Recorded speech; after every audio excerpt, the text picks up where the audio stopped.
Now, I have to ask you, what made you want to be a part of a holiday film? I love holiday movies. I've always wanted to do a holiday movie. I've been wanting to get one going for years. And finally, when I read this script, I was like, oh, this is a no brainer. It was original, it was fresh, it had all the things you want in a holiday movie, plus the unexpected. So many twists and turns. And then on top of it, Eddie Murphy wanted to star in it. What's to think about? Now, going back to all the things that you want in a holiday movie, for you, what are the most important elements to bring that magic? Well, the heart of Christmas is family and love. So you got to have that. Then you want some decorations. You want some great Christmas music, and you want some laughs. And I was speaking to Aaron. Did you draw inspiration on some previous classic? Because I was seeing a lot of Easter eggs from some previous films in there that you guys made your own and made the movie stand out. Will be something that I think we will be watching every year on Christmas now. Your lips to God's ears. Yeah, I was inspired, by a lot of Christmas movies and non-Christmas movies. I was inspired by, the car chase in French Connection. I was inspired by the animation style from Rudolph the Red-Nosed Reindeer. There's a lot of things that I go, oh, I love that. How do we do it our way? How do we elevate it, from the great work that's been done before us? Thank you so much. I think I ran out of time, but thank you so much for sitting here with me today. My pleasure. Thank you. Oh, I do? Okay, perfect. Great. Good. I've been asking everybody what their favorite holiday film was. Ooh, that's a tough one. I can't name a one, but sure, I love It's a Wonderful Life. I love Elf. I love the Christmas specials. I love It's a Charlie Brown Christmas. I love Rudolph the Red-Nosed Reindeer. I love The Grinch That Stole Christmas. I just love them all. And then when you were a kid, did you believe in Santa Claus? Because in this film, I'm not going to spoil it, but there's a lot of twists and turns when it comes to Santa. I definitely believed in Santa. And my kids believed in Santa. Took them a little long to finally, like figure it out. I think they were the last kids in their classes to let go of the whole, Santa. Santa's pretty awesome. So I think everybody should believe in Santa. And then going back to this is Eddie's first holiday movie, and he's a legend in his own right as well as you are. How is it bringing his comedic style to like a festive film? Oh, he was ready for it. He loves Christmas. He's a big family man. So we both had that same energy of, we really related to the character, we related to the situation. So it was easy. So great to meet you. I know you're an award-winning production designer, so this is really like exciting for me. I kind of grew up watching films that starred Eddie Murphy, and this is his first holiday film, so that had already really excited me. But there is so many decorations on the street. It's so over the top. It's like I wish my street was like that. Like my neighbor kind of does that, but I'm not in competition yet. What was that whole process like? And was a lot of it built set versus like effects? Well, first off, that Candy Cane Lane is actually on the Universal Studio lot. And we took over a kind of well known street that had a house that was the Munsters house and the Leave It to Beaver house and the Desperate Housewives lane. And it became our Candy Cane Lane. We were there for over a month getting it ready and building it up. It was totally fun. And while we were doing it, the tour buses would go by and everyone would be like craning their necks, like, what's going on? What's going on? It was great. It was super fun. Um, I tend to visit Universal a lot. I wish I was there for one of those tour buses. But I know there's a Candy Cane Lane here in like Woodland Hills area that I visit, but it's nothing compared to what you guys created. For you, when it comes to like holiday films, what are the most like important elements that you want to include in that type of set? I know obviously like the Christmas tree is like the main thing, but It's funny because what I wanted to do was make, especially the interior of Kringles, become this timeless like homage to holiday movies.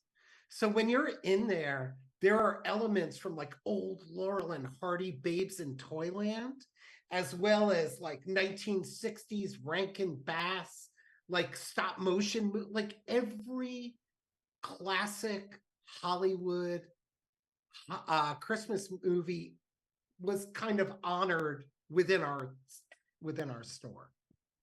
So I put it all in. Yeah. That was my next question, the Easter eggs. So I have to ask. Yeah, they're there. And I was seeing a lot, but thank you for answering it in one. So I have to ask, what is your all-time favorite holiday movie? No one's asked me that. Wow, that's so. Do I go Die Hard?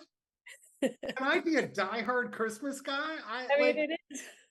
I'm gonna say Die Hard. That's one of mine, and then obviously Home Alone. That's like such a bit, but I just love Home Alone. It's such a Home Alone. Oh.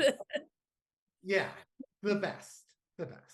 Now, when it comes to working with such a huge set that obviously took so much time, I think this is my last one. Were there any like difficulties, any challenges you faced? Yeah, I mean, of course, just everything was a challenge. And what happened was every conversation with Reggie, the sets would get bigger and bigger and bigger. Like at one point, the producer said, "You two can't be in the room together anymore because this stuff is getting too big." We were like having so much fun coming up with stuff. I would say that it's not challenges. It was just Christmas magic the whole time.